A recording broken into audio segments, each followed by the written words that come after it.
yes, today's Thursday. We love Thursdays, and it's not great outside, but come great. Let's start off with greetings before we get into the title. Hello, my name is Daniel. I'm here. Guy in the chair. He said it! He said it! Yes, today is Thursday. That is the critical drinker. But we'll all find out this is why can't Sony get Resident Evil right, even with all of the source material. They can make animated, apparently. They can't do anything else. So let's sit back and listen to the critical drinker. Riddle me this, dear viewer. In a world where Hollywood are somehow able to hammer together viable, crowd-pleasing movies that retain the spirit and characters of platformer games like Mario and Sonic, or fighting tournaments like Mortal Kombat, which basically have no plots to speak of and very little lore to build on, then how in the name of holy fuck do they manage to fail at Resident Evil time and time again? I mean, it's like being able to consistently nail a hole-in-one at golf but failing to sink a putt from like 2 feet away. It's a franchise that's literally tailor-made for film adaptations. I mean, the whole reason it was created in the first place was to replicate the look and feel of cheesy B-movie horror films, complete with zombies, traps, spooky houses, and bad acting. That was too close. You were almost a Jill sandwich. You're right.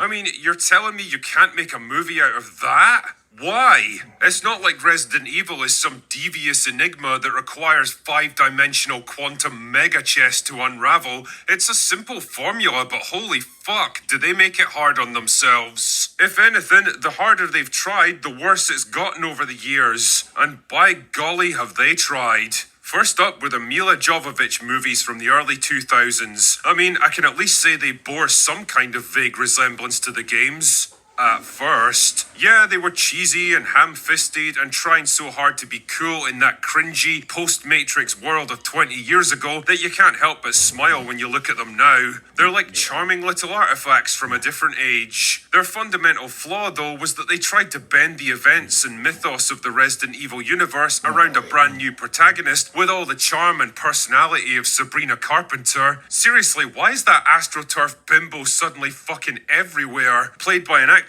with all the emotional range of Gal Gadot on horse tranquilizers. There was nothing to root for with Alice because her plot armor was so impenetrable it made Ray look positively vulnerable in comparison. The series was also a case study on the principle of, really? They want us to make another one? By the time you got to the third film, the series had abandoned any pretense of following the games and went completely off in its own batshit crazy direction, each new movie undoing and retconning the events of the previous film because it was obvious the writers had absolutely no plan for where they wanted to go next. They were just winging it, really, making each new movie as if they thought it was going to be their last, only to find out, oh, we need to make another one. But somehow, against all the odds and logic and common sense, they kept making money, and so they kept churning them out, until the series finally died for good in 2017. But worse was to come, dear viewer. Oh yes. Then came Welcome to Raccoon City in 2021, a movie that valiantly tried to fuse together the events of the first two games into one disjointed, barely coherent narrative. I mean, in its defense, it at least tried to stay faithful to the video games, bringing in somewhat recognizable locations, plot events, and characters. Yeah, most of them looked, talked, and acted like completely different people. Yeah, the dialogue and the acting were so wooden you could build chunky, rustic coffee tables out of it. And yeah, it was very obvious the movie was reaching way beyond what it could do with its tiny budget of $25 million, but it was something at least.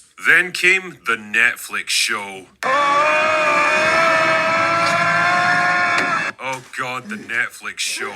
Truly, there are no curses in Entish, Elvish, or the tongues of men to properly convey my absolute disgust for that despicable piece of shit. Part teen high school drama, part post-apocalyptic survival story, part feminist power fantasy with a good old dash of race baiting lumped in, and all garbage. It had about as much respect for the Resident Evil series as I have for The Last Jedi. It's painfully clear now that the showrunner was completely in business for himself that he had his own original story he desperately wanted to tell and reluctantly tacked the Resident Evil name onto it just to get it made.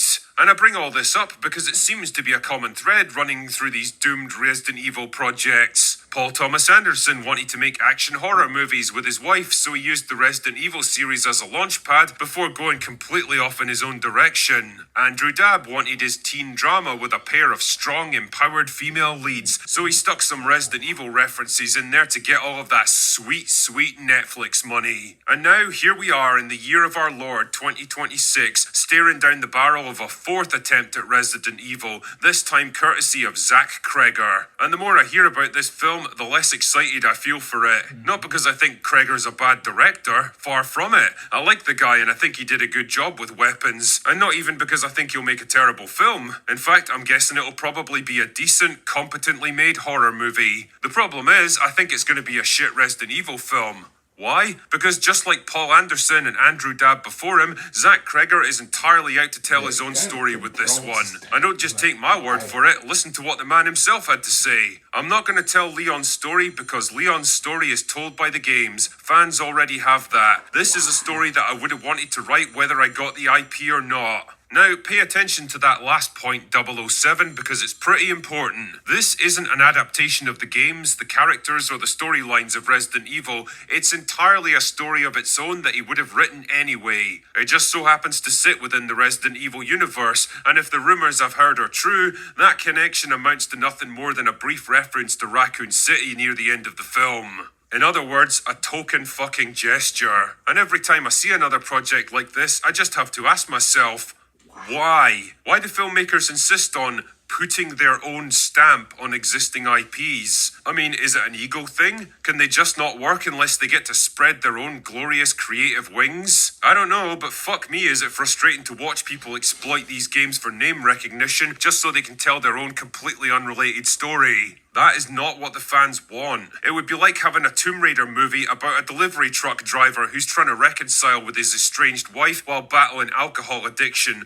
and in the final scene, he happens to make a delivery to Croft Manor. It might be a great little story on its own merits, but it's not why I came to watch a movie with the fucking Tomb Raider name on it. Like I say, this video isn't to hate on Zach Cregger. I'm sure he'll make a good horror movie that stands on its own merits. I just wish he would have left the Resident Evil name out of it. And I wish that after almost 30 years of failed attempts, we'd get an actual faithful adaptation of the games for once. Oh well, a man can dream, I guess. Anyway, that's all I've got for today. Go away now. Hey guys, yeah. Let's hope we at least get a decent story, but he doesn't want to tell Leon's story. Why do Hollywood, I don't say directors have to put their stamp of approval?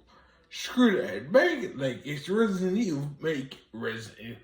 Don't just put zombies in it because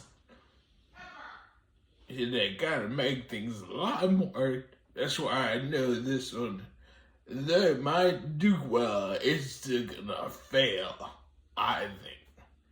I like movies to be movies, not the trash they do.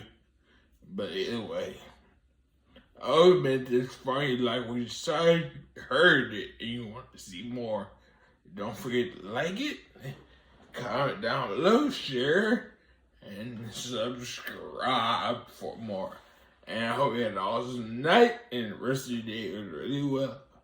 And I will see you in the next video. Bye.